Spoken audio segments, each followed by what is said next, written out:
Hello दोस्तों, आपका स्वागत है हमारे यूट्यूब चैनल प्रशांत कोडर्स में। तो आज के इस हम ट्यूटोरियल में टेक्स्ट फॉर्मेटिंग के पार्ट 2 के बारे में देखेंगे। अगर आपने पार्ट 1 नहीं देखा है तो मैं आपको ऊपर आई बटन में वीडियो को लिंक दे दूंगा, आप वहां से जाके वीडियोस को देख सकते हैं। तो चलते हैं, हम आगे बढ़ते हैं। तो हम HTML के टेक्स्ट फॉर्मेटिंग टैग के बारे में देखेंगे। पहले हम सीखेंगे अंडरलाइन के बारे में, ब्रेक के बारे में, सुपरस्क्रिप्ट के बारे में, सबस्क्रिप्ट के बारे में, टेक्स्ट प्रॉपर्टी के बारे में और नॉन ब्रेकिंग स्पेस ये क्या है। हम इस वीडियोस में टोटल 6 टॉपिक हैं वो क्लियर करने वाले हैं।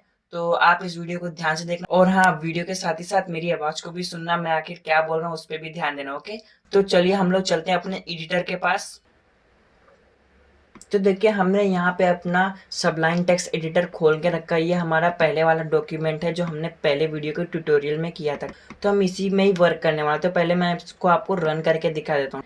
तो ये हमने यहाँ पे ओपन कर लिया। देखिए यहाँ पे लिख के आ रहा है जो हमने पहले वर्क में किया था। ओके, तो मैं यहाँ पे पहले हम बात करते हैं अंडरलाइन टैग की। तो हम यहाँ पे पहले यू टैग ओपन करते हैं। अंडरलाइन को हम टैग नेम में यू लिखते हैं। तो हम यहाँ पे यू टैग को क्लोज कर देते हैं। हम सेव करके यहाँ पे रिफ्रेश करते हैं। तो देखिए यहाँ पे हेलो वर्ड में एक अंडरलाइन आ चुकी है। ओके, तो आपको अंडरलाइन समझ में आ गई होगी। आप कोई कहीं पे भी बीच में भी हम इसको अंडरलाइन टैग दे सकते हैं। जैसे मैं यहाँ पे टेक्स्ट में देता हूँ, तो मैंने यहाँ पे अंडरलाइन टेक्स्ट दे दिया। मैं यहाँ पे सेव करता हूँ तो देखिए यहाँ टेक्स्ट पे एक अंडरलाइन आ चुका है। ओके, तो आप समझ गए होंगे अंडरलाइन कैसे होता है। उसके बाद मैं सेव करके इसको रिफ्रेश कर देता हूँ, हट चुका। ठीक है, अब हम देखते हैं ब्रेक के बारे में। ओके, तो ब्रेक बेसिकली करता क्या, जैसे यहाँ पे जैसा लिखा हुआ है वैसा आपको यहाँ पे भी दिखाई दे रहा होगा। अगर मैं यहाँ पे हैश के बाद में एंटर मारूं, यहाँ पे इतनी स्पेस छोड़ दूं और उसको सेव करके रिफ्रेश करूं, पर यहाँ पे कोई फर्क नहीं पड़ रहा है। देख रहे हैं आप, यहाँ पे मैं सेव करता हूँ, यहाँ पे रिफ्रेश करता हूँ, कोई फर्क नहीं पड़ रहा है। अगर मैं इसको ब्रेक करना चाहता हूँ तो एक हमारे पास ब्रेक टैग आता है। तो हम उसको पहले देखते हैं। ठीक है, हमने यहाँ BR लिख के इस टैग को, यहाँ खाली टैग ही लगाना, उसमें कुछ लिखना नहीं, खाली एक ही लगेगा। इसके बाद हम यहाँ पे सेव करके इसको रिफ्रेश करते हैं। हम यहाँ पे सेव नहीं हुआ, रिफ्रेश करते हैं। एक्चुअली सेव हो गया था, बट यहाँ पे आप देख रहे हैं यहाँ पे हैज लिखा है और यहाँ पे हैज से एंडिंग हो रहा है, तो आपको पता नहीं चल रहा होगा। तो एक काम करता हूँ, मैं इस ब्रेक को कॉपी कर लेता हूँ और यहाँ पे मैं 3-4 बार लगा देता हूँ, उसको सेव करके रिफ्रेश करता हूँ।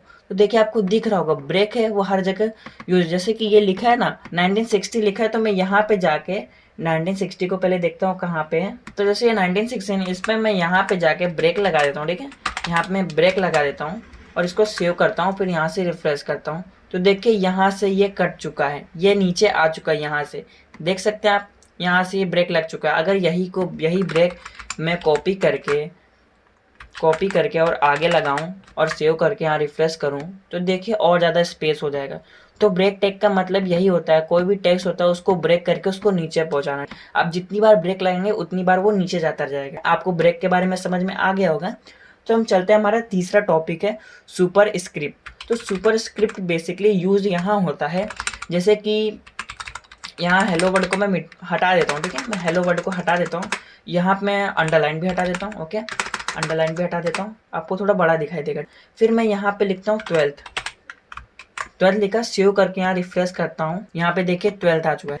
जो 12th में जो TH होता है ना, वो छोटा होता है और ऊपर साइड में रहता है। तो आपको इसमें तो समझ में नहीं आ रहा होगा। तो इसके लिए एक हमारे पास टैग आता है सुपर स्क्रिप्ट। इसको हम टैग में लिखते हैं SUP, सुप करके लिख। जैसे हमको T को ऊपर करना और छोटा करना है, तो हम यहाँ पे SUP लगा देंगे और इस टैग को बंद कर देंगे और यहाँ से इस टैग को क्लोज कर देंगे। ये हमने यहाँ से फाइल को सेव किया और सेव करने के बाद मैं यहाँ से रिफ्रेश करता हूँ, तो देखिए जो TH है वो छोटा हो चुका है।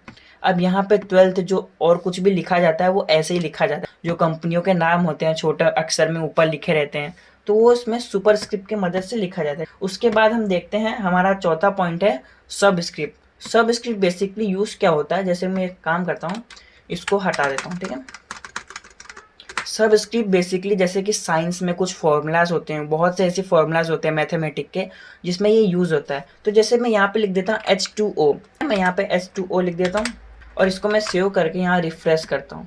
तो देखिए यहाँ पे खाली H2 आ रहा होगा, और लेकिन यहाँ पे 2 जो होता है वो नीचे होता है। तो 2 को हमको करने के लिए यहाँ पे SUB नाम का टैग होता है, इसको कहते हैं सब स्क्रिप्ट टैग। तो इसको हम यहाँ पे क्लोज कर देते हैं। ओके, हमने क्लोज करके सेव किया।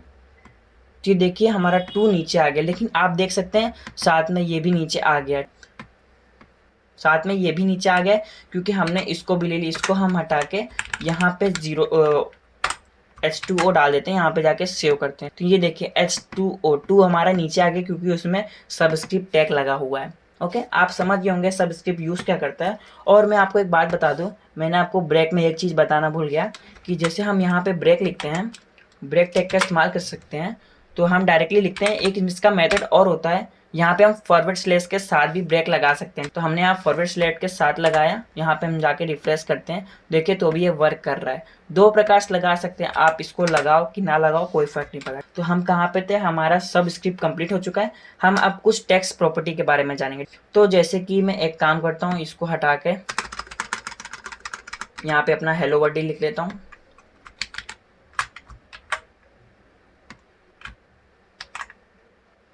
हेलो वर्ड लिखा मैंने, यहाँ पे सेव करके यहाँ रिफ्रेश कर लेता हूँ। तो देखिए यहाँ पे हेलो वर्ड आ चुका है। तो हम इसमें करेंगे कुछ टेक्स्ट की प्रॉपर्टी लगाने वाले, ठीक है। तो टेक्स्ट की प्रॉपर्टी जैसे कि हेलो वर्ड है, इसको मुझे सेंटर में करना है, इस जगह पे करना है या तो इधर करना है, तो वो हम टेक्स्ट प्रॉपर्टी की मदद से कर सकते हैं। तो उसके लिए एक टेक्स्ट के जितने भी टैग होते हैं उसमें आप ये प्रॉपर्टी लगा सकते हैं, उसको कहते हैं अलाइन।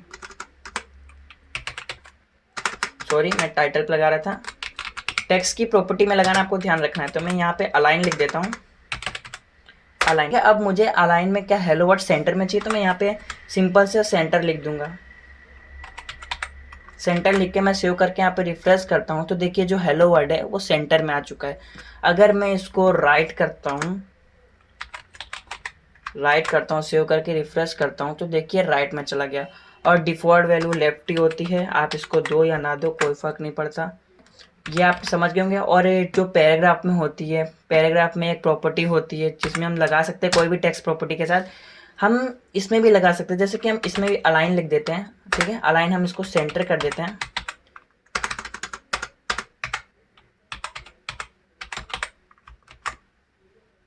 सेंटर करके सेव करते हो। देखिए जितने भी टेक्स्ट होंगे ना, जहाँ पे एंड हो रहा होगा, देखिए सब सेंटर में आ चुके हैं। देख रहे हैं, आपको दिख रहा होगा, देखिए सब सेंटर में आ चुके हैं। अगर मैं इसको यहाँ पे राइट कर देता हूँ, पैराग्राफ को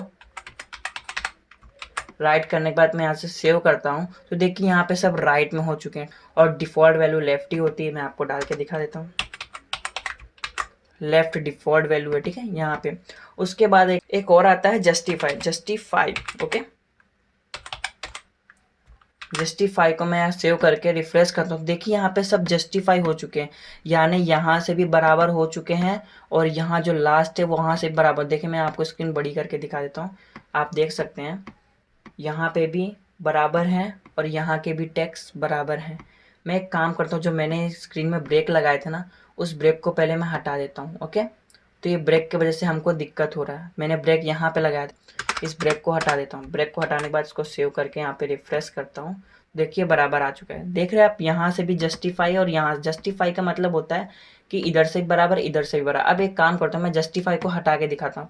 अब मैं जस्टिफाई को यहाँ से हटा देता हूँ, उसके बाद मैं सेव करके यहाँ पे रिफ्रेश करता हूँ, तो देख सकते हैं यहाँ से तो बराबर है पर यहाँ से बराबर नहीं है, राइट साइड से बराबर नहीं है, लेफ्ट साइड से बराबर है। तो जस्टिफाई क्या करता है, राइट और लेफ्ट दोनों साइड से बराबर करता है। और यहाँ पे राइट लगाएंगे तो राइट तो इधर से हो जाएगा बराबर, पर लेफ्ट से बराबर नहीं होगा। तो हम इधर पे जस्टिफाई का यूज़ करते हैं, ठीक है। जस्टिफाई को यूज़ करने के बाद ये पूरे इधर से बराबर हो जाते हैं और इधर से भी बराबर हो जाते हैं होंगे। तो टेक्स्ट की प्रॉपर्टी अलाइन है, ये तो आपको पता चल गया होगा। हम आने वाले वीडियोस में और भी कुछ प्रॉपर्टी के बारे में देखेंगे। तो बाकी तो अब हमारा जो 6 टॉपिक है उसके बारे में बात करते हैं, नॉन ब्रेकिंग स्पेस। तो इसमें होता क्या है बेसिकली, यहाँ पे देखिए मैं कितना भी स्पेस करके यहाँ पे सेव करके रिफ्रेश करूँ, तो देखिए यहाँ पे कोई फ़र्क नहीं पड़ रहा है। मैं कितना भी यहाँ पे स्पेस करके सेव करूँ, इधर स्पेस करके सेव करूँ, रिफ्रेश करूँ, कोई फ़र्क नहीं पड़ रहा है। तो हमारा जो छठा पॉइंट है नॉन ब्रेकिंग स्पेस, तो इसमें हम स्पेस को ब्रेक कर सकते हैं, यानी स्पेस हम वर्ड के बीच में दे सकते हैं। तो उसका एक कोड आता है, उसके लिए हम यहाँ पे एंड लिखते हैं, एंड लगाएंगे new BSP, new blank space लिखेंगे और यहाँ पे सेमीकोलन लगा के सेव करके देखेंगे, ठीक है। हमने यहाँ पे सेव कर दिया, उसके बाद यहाँ पे जाके रिफ्रेश करते हैं। आप यहाँ पे ध्यान से देखना क्या होने वाला है। मैं जूम कर देता हूँ, देखिए यहाँ पे जैसे मैं रिफ्रेश करूँगा तो देखिए जो वर्ड है थोड़ा दूर आ चुका है। अगर मैं इसी को ही कॉपी करके आगे पेस्ट कर देता हूँ, यहाँ से सेव करता हूँ, उसके बाद रिफ्रेश करता हूँ, देखिए वर्ड और आगे आ चुका है। आप इसको जितनी बार यूज़ करें, जैसे और मैं लिख देता हूँ, उसके बाद सेव करता हूँ, उसके बाद यहाँ पे रिफ्रेश करता हूँ, देखिए और ज़्यादा स्पेस आ चुका है। तो ये हमारा होता है नॉन ब्रेकिंग स्पेस। इसको आप कहीं पे भी लगा सकते हैं, जैसे कि मैं यहाँ पे पैराग्राफ में भी लगा के दिखाता हूँ आपको। यहाँ पे मैंने डाल दिया, ठीक है। उसके बाद मैं सेव करता हूँ, उसके बाद मैं यहाँ पे रिफ्रेश करता हूँ, तो देखिए यहाँ पे बीच में स्पेस आ चुका है। जस्ट यहाँ TH के बगल में E जो है उसके बीच में इतना स्पेस आ चुका है। अगर मैं और स्पेस ऐड करना चाहूँ तो मैं और स्पेस ऐड कर सकता हूँ। यहाँ पे जाके रिफ्रेश करूँगा तो देखिए और ज़्यादा स्पेस हो चुका है। टेक्स्ट के अंदर स्पेस को ऐड कर सकते हैं, ओके। तो हमने इस वीडियो में टेक्स्ट फॉर्मेटिंग पार्ट 2 में टोटल हमने 6 टॉपिक थे वो क्लियर कर लिए हैं। आगे आने वाले टेक्स्ट फॉर्मेटिंग पार्ट 3 में हम कुछ प्रॉपर्टीज़ के बारे में बात करने वाले हैं। तो आप इस चैनल को सब्सक्राइब कर लेना, और हाँ, वीडियो अच्छा लगे तो लाइक भी कर देना। और आगे नए टॉपिक के साथ हम मिलते हैं, टेक्स्ट फॉर्मेटिंग पार्ट 3 में मिलेंगे, तो आप उस वीडियो को ज़रूर देखना, ओके। थैंक यू, धन्यवाद, जय हिंद।